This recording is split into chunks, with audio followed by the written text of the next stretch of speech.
예, 오늘의 증시 브리핑 시작하겠습니다. 오늘은 초반에 약했다가 이제 후반에 낙폭을 만회하거나 이제 플러스로 돌리거나 이제 이런 흐름으로 나타났는데, 초반에 약했던 건 국제유가가 많이 올라갔었죠. 지난주에 93달러까지 빠졌던 국제유가가 오늘 장중에 이제 115달러까지 올라갔었잖아요.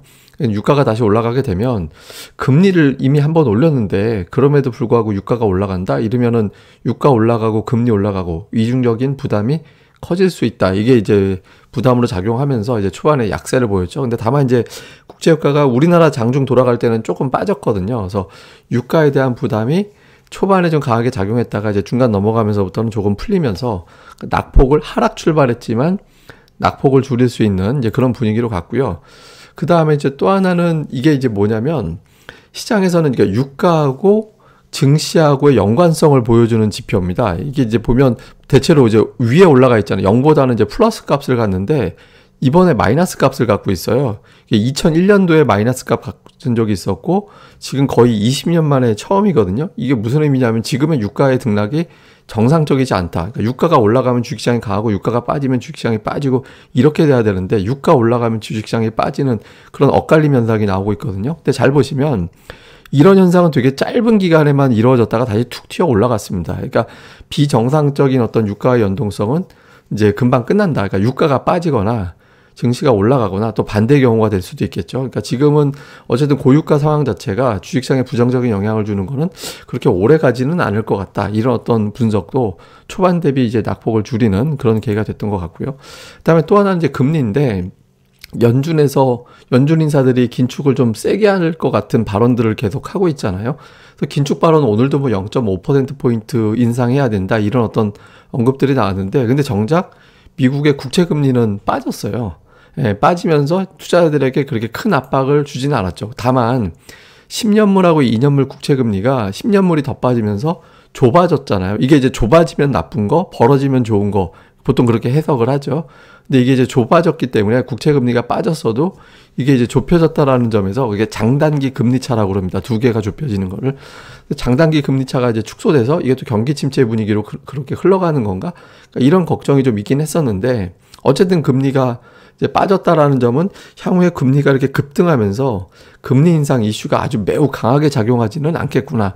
그러니까 이렇게 또 분석이 된 거죠. 그래서 긴축 발언 때문에 빠졌던 것도 돌이켜 보니까 그렇게 심각한 건 또 아닌 것 같은데 이렇게 되면서 이제 빠졌다가 만회하는 이제 그런 계기로 작용을 했습니다. 그리고 지수가 이제 낙폭을 줄일 수 있었던 또 하나의 이유는 그 관세 면제. 미국에서 352개 품목 그러니까 중국 제품에 대해서 관세 면제를 부활한다라고 했잖아요. 이게 사실 인플레이션 때문에 관세를 깎아주면 제품 가격이 싸지잖아요. 그러니까 물가를 낮추는 그런 효과가 있죠. 제가 이게 몇 달 전에 계속 중국 바이든 대통령 되고 나서 이걸 건드리면 좋을 것 같은데 우리 입장에서는 근데 이제 그게 일부 좀 나왔거든요. 그래서 이게 혹시 미국과 중국의 무역 갈등을 좀 진정시키지 않을까? 그러니까 이런 어떤 기대감을 유발한 점도 이제 증시가 좀 낙폭을 줄이는데 영향을 준 것 같습니다. 그리고 이제 오늘 지수를 잘 보면 대형주만 빠졌어요. 코스피 대형주만 빠지고 중소형주는 올랐잖아요. 코스닥도 마찬가지로 대형 업종 지수만 마이너스가 나고 중소형 업종 지수는 플러스가 났죠. 그러니까 이거는 이제 지수와 별개로 그러니까 종목 수익률 게임, 그러니까 종목 장세가 활발하게 진행되고 있다. 그러니까 시황상으로는 지수가 별로 재미없는 날이었지만 수면 아래에서 종목 장세는 활발하게 진행되고 있다라는 거죠. 그래서 지금 우리는 이제 지수에 집중할 때가 아니라 종목 돌아가는 구도에 더 집중해야 될다라는 거를 이제 또 한번 보여주는 것 같습니다. 그리고 이제 수급에서 보면 오늘 외국인들이 4,600억 되게 많이 팔았죠. 그다음에 기관은 금융투자 연기금 팔고 투시는 거의 뭐 관망하다시피 됐고 그러니까 양 주체가 다 팔았는데 개인이 보통 이렇게 매수하면 시장이 좀 빠지게 마련이거든요. 근데 제가 계속 말씀드린 게 지난주에 개인이 1조 5천억 정도 매도해가지고 현금을 갖고 있는 게 있잖아요. 그 돈 갖고 매수하는 거기 때문에 시장을 견딜 수 있다. 근데 이 매도가 이런 식의 매도가 며칠 더 이어지게 되면 못 견딘다. 제가 보기에는 한 번 정도는 이 정도 매도는 견딜 수 있을 것 같아요. 근데 여기서 이런 매도가 한 번 더 나오면 2번 이상 나오면 그때부터는 빠질 겁니다. 왜냐면 지난주에 개인들이 매도한 자금이 이제 아직 조금 남아있거든요. 그러니까 그 돈으로 받아낼 수 있는 돈이 제가 보기엔 한 5천억 정도 있기 때문에 그 정도 물량까지는 아직까지는 지수는 견딜 수 있는데 그 이상 넘어가게 되면 이제 그때부터는 지수 낙폭이 좀 커질 거예요. 그래서 지수가 방어가 되려면 외국인들 매도가 이제부터는 좀 축소해야 된다. 근데 오늘은 외국인들 매도에 좀 특수성이 있었습니다. 4,600억 매도인데 이 중에 4,100억 원이 삼성전자 한 종목에 집중됐었거든요. 그러니까 블록딜 돈 물량 중에 일부가 나온 거예요, 오늘. 그러니까 오늘 실제로 외국인들은 삼성전자 블록딜 물량을 빼고 나면 1,000억 원 정도 매도한 거기 때문에 외국인 투자자들이 오늘 뭐 딱히 이렇게 매도를 많이 했다라고 보기는 어렵습니다. 그러니까 다른 종목까지 광범위하게 팔았으면 그럴 수 있는데 삼성전자 매도가 거의 뭐 90% 정도 됐었잖아요. 그러니까 실제로 외국인들은 약간 매도한 정도였다. 그러니까 이렇게 보면 될 것 같습니다. 그래서 어쨌든 이후에 이제 증시의 중요한 내용들을 좀 점검을 해보면 지금 이 쓰리고 장세는 우리 입장에서는 안 좋습니다. 그러니까 제가 요즘 들어서는 ADR 수치가 높기 때문에 상승 종목 수가 많아지기가 어렵다라고 말씀드렸잖아요. 근데 그 정도가 아니라 이게 계속 수치가 올라가면 하락 종목 수가 크게 늘어나는 형태로 갈 수도 있어요. 이 쓰리고라는 거는 환율, 금리, 그리고 국제유가 이 세 개 중에 2개 이상 올라가면은 주식시장에는 부정적이거든요.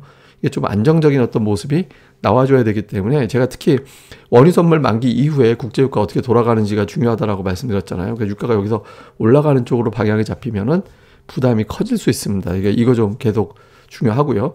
그 다음에 이제 증시 메인 이슈가 국제유가가 자꾸 이슈가 되면 또 안 좋거든요. 이거보다는 차라리 실적.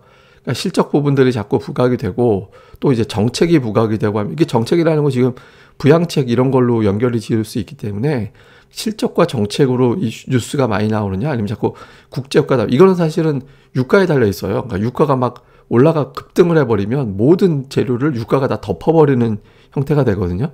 그러니까 실적이라든가 정책 재료는 분명히 지금 존재하는데 유가가 이걸 가릴 거냐 이거기 때문에 이제 국제유가가 이 정도 됐을 때는 좀 완만하게 움직이거나 빠져주거나 그러니까 그런 구도가 되는지가 되게 중요하죠. 그래서 요 흐름 좀 주목해 봐야 될 것 같고 그 다음에 또 하나는 제가 지금 상승 종목 수가 많기 어려운 차별화 장세 형태로 계속 말씀을 드리잖아요. 근데 승률이 기관 외국인들이 거의 80% 90% 정도 되거든요. 그러니까 기관 외국인들이 매수한 종목들이 압도적이에요. 그러니까 상승할 비율이.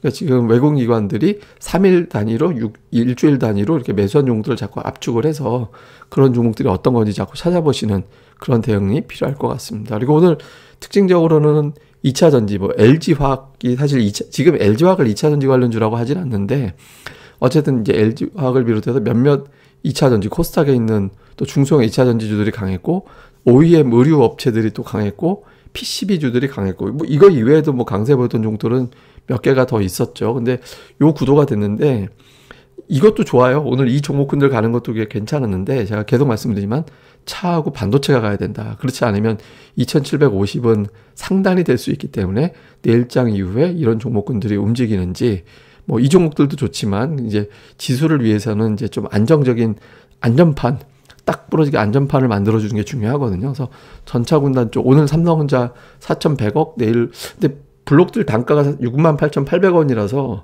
그 단가 이하로는 막아주지 않을까 이런 기대감이 있긴 한데 어쨌든 이제 그 정도에서 외국인 투자들의 매도가 좀 마무리가 되고 다시 또 돌아서는지 이걸 좀 봐야 될 것 같습니다. 그리고 이제 오늘은 쉬어가는 페이지로 엽기적인 사업 보고서 하나 보여드리려고 합니다. 매출이요 38경이 나왔습니다. 매출 38경, 영업이익은 1경 5,800조 원. 이게 저기 공시 실수인데 크라운제가인가? 하여튼 여기가 이렇게 실수로 이렇게 공시를 했더라고요. 이 단위를 100만 원으로 표기하면 안 되는데 이걸 100만 원으로 표기를 해버리는 바람에 매출 38경짜리 그 회사가 나와서 이게 제가 해프닝이라서 한번 기록 삼아 남겨두려고 한번 보시라고 이제 남겼습니다. 어쨌든 좀 큰 흐름은 계속해서 좀 제가 보기에는 이렇게 종목들별로 매물 소화도 필요할 것 같아요. 그래서 매물 소화를 이렇게 나쁘게 볼 쌍은 아닌 것 같습니다. 그래서 종목들별로 실적주, 이런 거 수급이 뒷받침 되는 종목들로 좀 잘 압축하시는 차분함이 필요할 것 같습니다. 그리고 이후에는 제가 특징주라든가 이런 방송을 또 준비 중이니까 구독하기, 또 알림 버튼 또 많이들 눌러주시기 바랍니다. 감사합니다.